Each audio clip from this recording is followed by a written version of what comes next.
Ah, vous êtes là. Alors, aujourd'hui, j'ai une petite question pour vous.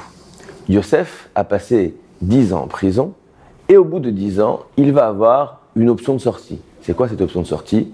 Il va rencontrer le ministre de Pharaon, le maître échanson comme on l'appelle, et il va lui interpréter son rêve. Et là, Yosef va tenter sa chance et va dire « Ne m'oublie pas, souviens-toi de moi ».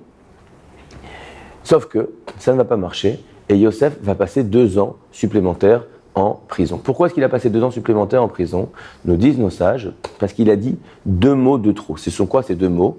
Ce sont « souviens-toi de moi » et « rappelle-toi de moi ». Comme à son niveau, il a manqué de confiance en Dieu, il a fait trop d'efforts, trop de ishtadlout, eh bien il a été puni par 2 ans en prison.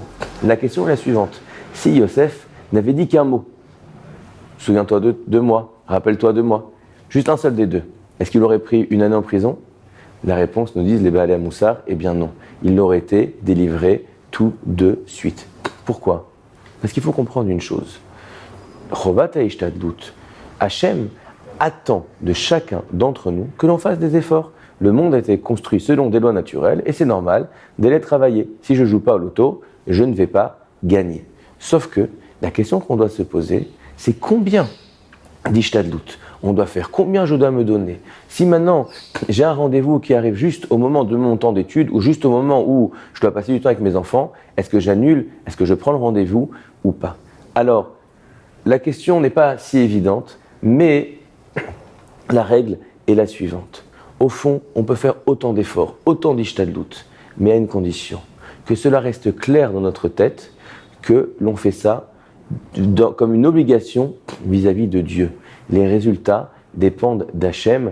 Ce n'est pas parce que j'ai fait ceci ou parce que j'ai fait cela que j'aurai un résultat. Au fond, lorsqu'on en fait trop, on est d'une certaine manière en train de dire à Hachem, ce n'est pas toi qui gères, c'est moi qui gère.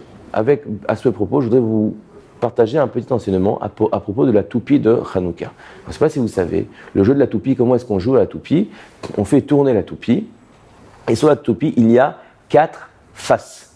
Et sur chaque face, il y a une lettre, et le premier enfant qui a réussi à avoir les 4 lettres est le vainqueur. Eh bien, si on regarde la toupie, je peux la faire tourner, je peux essayer de la faire tourner plus fort, de la meilleure manière, mais si je la fais tourner même plus fort, de la même manière, la meilleure manière, eh bien, elle tournera peut-être plus longtemps, mais je ne pourrai pas décider sur quelle face elle va tomber. Eh bien, c'est la même chose.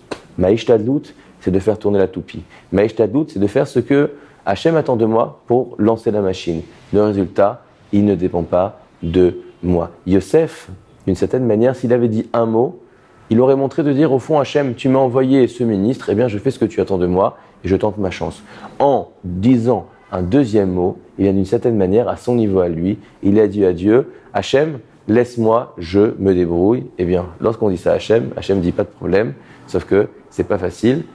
En tout cas, moi je vous dis à la semaine prochaine pour de bonnes nouvelles.